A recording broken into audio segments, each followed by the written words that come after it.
12월 15일 월요일. 공은 둥글다. 공은 둥글다는 말이 있습니다.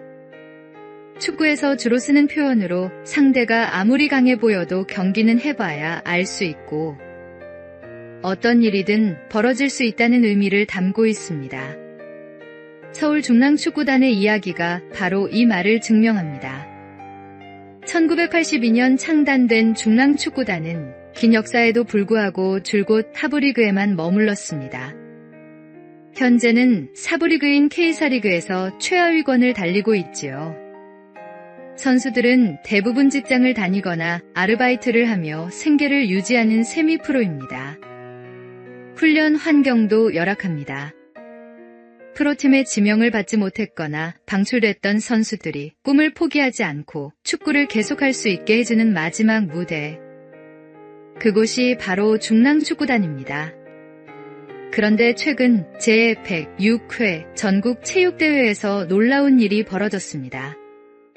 중랑축구단이 상위리그 강팀들을 차례로 꺾고 은메달을 따는 것입니다. 간절한 마음과 열정이 모여 만든 기적이었습니다. 김범숙 감독은 모든 선수가 내 작품들이자 은인들이라며 감격했습니다. 열악한 환경 속에서도 포기하지 않은 이들의 분투가 마침내 승리로 이어진 것입니다. 오늘의 말씀.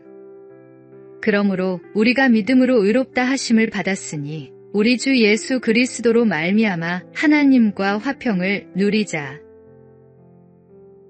오늘의 만나.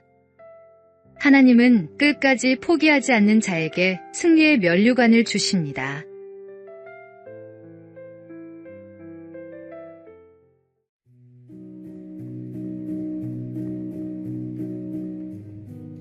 (12월 16일) 화요일. 꿈으로 주신 지혜. 힐튼 호텔의 창립자 콜레드 힐튼 회장은 어느 날 연속으로 두 가지 꿈을 꾸었습니다. 첫 번째 꿈에서 그는 자신이 젊은 시절 머물던 작은 모텔에 다시 찾아갔습니다. 그곳에서 예전 주인이던 모블리 노인이 손님에게 이렇게 말했습니다. 객실은 모두 찼습니다만 식당 테이블이라도 괜찮다면 돈을 내고 주무셔도 됩니다. 그리고 이어진 두 번째 꿈에서는 이미 세상을 떠난 아버지가 나타나 그를 꾸짖었습니다. 너는 80파운드를 벌 수 있는 기회를 놓쳤구나. 같은 운임으로도 한 통을 더 보낼 수 있었을 텐데 그렇게 게으른 마음으로는 부자가 될 수 없단다. 힐튼 회장은 그 꿈을 잊지 않았습니다. 다음날 그는 호텔 객실을 증축하고 운영 방식을 개선해 큰 성공을 거두었습니다. 그러나 그의 인생이 언제나 순탄했던 것은 아닙니다. 60대의 나이에 그는 전 재산을 잃고 점심 한 끼를 걱정해야 할 만큼 절망의 밑바닥에 떨어졌습니다. 하지만 그는 무릎을 꿇고 기도했습니다. 하나님, 제게 다시 시작할 힘을 주소서. 그는 그렇게 다시 일어섰고 결국 오늘날의 세계적인 힐튼 호텔 그룹을 세웠습니다. 하나님은 우리가 최선을 다할 때 때로는 꿈과 깨달음을 통해 삶의 방향을 보여주십니다.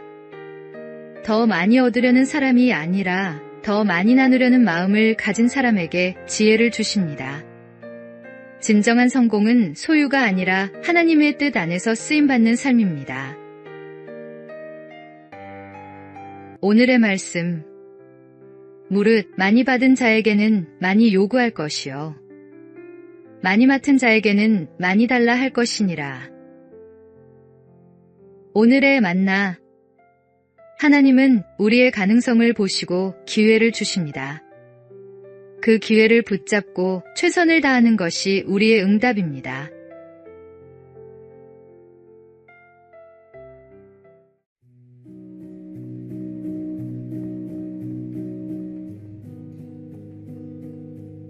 12월 17일 수요일. 고통의 시간 속에서도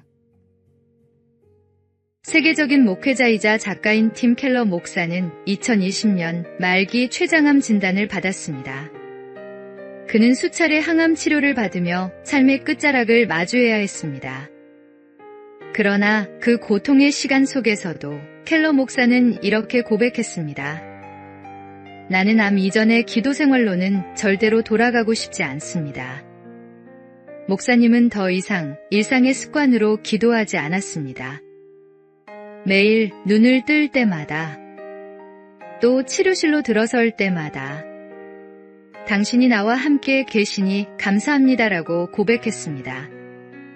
그 순간 고통은 무의미한 고난이 아니라 하나님이 가까이 오시는 통로가 되었습니다. 우리가 가진 시간은 결국 유한합니다. 그럼에도 하나님이 주신 오늘, 그 시간 속에 숨겨진 은혜는 결코 작지 않습니다. 불편하고 아픈 하루이지만 그 하루가 감사로 채워질 때 영혼은 더 깊은 평안을 경험합니다. 당신의 하루 가운데 불평의 목소리가 더 많나요? 감사의 목소리가 더 많나요? 작은 감사 한마디가 닫힌 마음의 문을 열 수 있습니다. 그리고 그 감사한 입술이 하나님이 가장 기뻐하시는 제물이 됩니다. 오늘의 말씀, 범사에 감사하라. 이것이 그리스도 예수 안에서 너희를 향하신 하나님의 뜻이니라. 오늘의 만나, 감사는 환경이 좋아서 하는 것이 아니라 하나님이 함께 계심을 믿기에 하는 것입니다.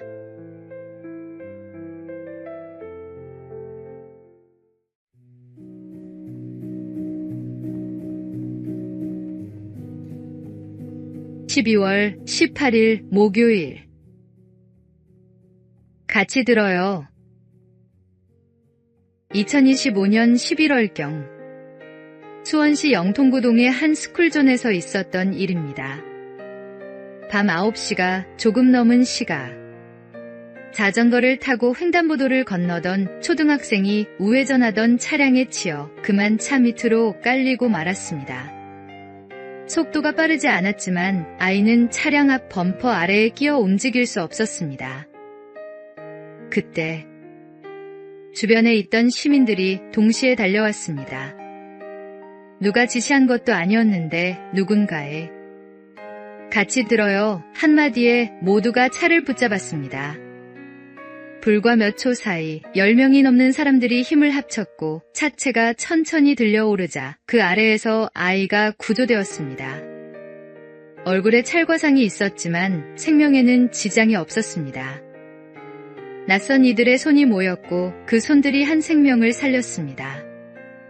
세상은 여전히 차갑고 바쁘지만 이 땅에는 여전히 따뜻한 사람들이 있습니다. 하나님은 그렇게 우리가 서로를 붙드는 순간에 사랑이 살아있음을 보여주십니다. 오늘 하루 내 곁에 누군가가 넘어져 있을지 모릅니다. 그때 당신의 손을 내밀어 주십시오. 그 한 손이 누군가에게는 기적이 될 것입니다. 오늘의 말씀, 너희가 짐을 서로 지라 그리하여 그리스도의 법을 성취하라. 오늘의 만나, 홀로 설 수 있는 사람은 없습니다. 우리 서로의 손을 내미는 그 순간 하나님의 사랑이 임합니다.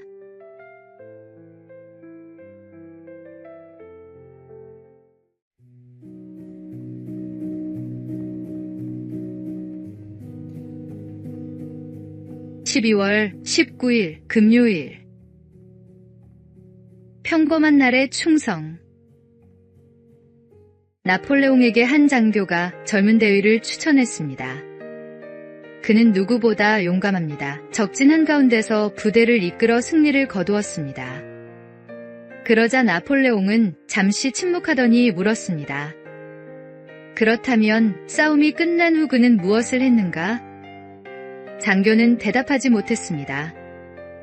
전쟁의 순간에는 빛났지만 평화의 시간에는 어떤 사람이었는지 아무도 몰랐기 때문입니다. 사람들은 종종 한 번의 성취나 눈에 띄는 성공으로 자신의 가치를 증명하려 합니다. 하지만 진정한 성실함은 조용한 일상 속에서 드러납니다. 누구의 시선도 닿지 않는 자리에서 묵묵히 맡은 일을 감당하는 사람. 그가 바로 공동체를 지탱하는 믿음의 기둥입니다. 하나님께서 찾으시는 것은 큰 일보다 작은 일에 충성된 사람입니다. 그분이 보시는 건 우리의 성과가 아니라 변함없이 성실한 마음입니다. 눈부신 순간이 아니라 날마다 최선을 다하는 한 걸음의 믿음. 그것이 바로 오늘 우리가 기억해야 할 신앙의 본질입니다. 오늘의 말씀. 지극히 작은 것에 충성된 자는 큰 것에도 충성되고 지극히 작은 것에 불의한 자는 큰 것에도 불의하니라. 오늘의 만나. 주님께서는 화려한 업적이 아니라 숨겨진 곳에서의 진실함을 보십니다. 오늘 하루도 주님 앞에서 성실하게 살아가십시오.